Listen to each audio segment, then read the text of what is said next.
और ये जिन लोगों ने 2 नंबरी का पैसा बनाया, क्या इनसे पैसा भी वापस लेंगे या इन लोगों से अब पैसा कभी वापस नहीं लिया जा सकता? सर इनकी हड्डियों में से पैसा निकालेंगे, ऐसा अक्रॉस दी बोर्ड ये पूरा पाकिस्तान एडमिट कर चुका है और सियासी पार्टियां भी एडमिट कर चुकी हैं कि ये जमात है। और उनका कहना ये भी है कि ये जितना इनको बार बार हर किसी मामले के ऊपर कोने में लगा देते हैं, अगर इनको अभी भी कोने में ना लगाया गया तो ये पहली भी बन सकती है।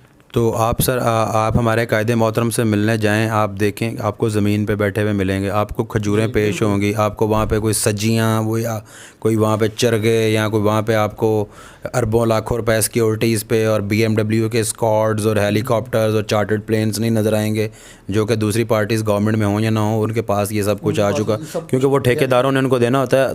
हमने तो सर ठेकेदारों को लिफ्ट नहीं करवानी होती। सर अट्रॉसिटी स्टेप्स जो है अक्रॉस दी बोर्ड होंगे, पाकिस्तान पूरे में अट्रॉसिटी स्टेप्स जो हैं उनको अडॉप्ट किया जाएगा, ये फ़जूल ख़र्चे बंद किए जाएंगे। सर जब आवाम को देखें, मुल्क चलता है टैक्स से, जब आवाम को पता होगा कि मेरा पैसा एक दीनदार और दुनियादार पार्टी के पास जा रहा है जो प्योरली हमारे ऊपर ख़र्च होने वाला है और मुल्क की फ़लाह के लिए ख़र्च होने वाला है, तो लोग सर ज़कात भी देंगे, लोग ज़कात भी देंगे, सदक़ात भी देंगे। पे करता है। देखें जितनी भी यहाँ पे ट्रस्ट चल रहे हैं उन लोगों को पता है कि यार ये लोग आगे पहुँचाते हैं, वो पे करते हैं। वेलफेयर स्टेट्स है ना सर बेसिकली, तो सोशल वेलफेयर स्टेट्स सर वही रियासत मदीना का कॉन्सेप्ट है ना जी। रियासत मदीना का कॉन्सेप्ट ये नहीं है कि आपने जलसे करके और वहाँ पे जनाब इशा के वक्त आपने फ़जर की जो है अजान दे देनी है और वो बंद करके आपने वहाँ पे नाच गाना शुरू करा देना है। तो सर ये अट्रॉसिटी स्टेप्स होंगे और टैक्स कलेक्शन होगी। जब ईमानदारी हुक्मरान आएंगे, अवाम टैक्स भी देंगे, सदक़ात भी देंगे, ज़कात भी देंगे और हर चीज़ आपके पास वाफर मकदार में मौजूद। और ये जिन लोगों ने 2 नंबरी का पैसा बनाया, क्या इनसे पैसा भी वापस लेंगे या इन लोगों से अब पैसा कभी वापस नहीं लिया जा सकता? सर इनकी हड्डियों में से पैसा निकालेंगे, ऐसा अक्रॉस दी बोर्ड एहतसाब होगा। ये मैं इस मामले में हमारा बड़ा सख्त मौक़िफ़ है सर।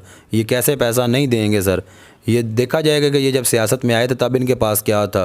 ये सिर्फ इनका नहीं देखा जाएगा सर, मेरा भी देखा जाएगा कि मैंने अभी 2022 में सियासत स्टार्ट किया तो मेरे पास अभी क्या है और 2026 में मेरे पास क्या होगा। इसका मतलब जो रूल TLP बनाएगी उसके अपने बंदे भी उसमें से पिस के बाहर निकलेंगे। सबसे पहले अपने बंदों पे लगेगा सर। तब्दीली अपने घर से स्टार्ट होगी और ये इनकलाब अपने घर से स्टार्ट होगा।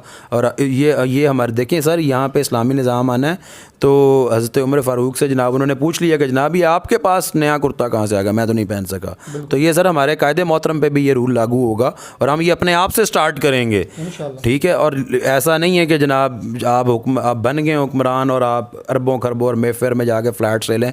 सर इन सब से ये सब कुछ वापस आएगा, ये अवाम का पैसा। और ये इमरान खान साहब ने तो खोखले नारे लगाए, उनकी सर इतनी ना हिम्मत, ना जुरत, ना इतनी पावर, मैं वो वर्ड दूसरा नहीं यूज़ करूँगा, कि वो ये सब कुछ ले सकते। ये सर अल्लामा साद हुसैन रिजवी साहब जैसा ही बंदा जो ख़ुद क्लीन है, जो ख़ुद साफ़ है, वही ये सारे स्टेप्स कर सकता है और इसको हम करेंगे सर। और इंशाअल्लाह आपका मुल्क अभी फर्स्ट न्यूक्लियर स्टेट है दुनिया में, इंशाअल्लाह ये सर फर्स्ट जो है ना top progressing country in the Muslim world बनेगा इंशाअल्लाह पाकिस्तान।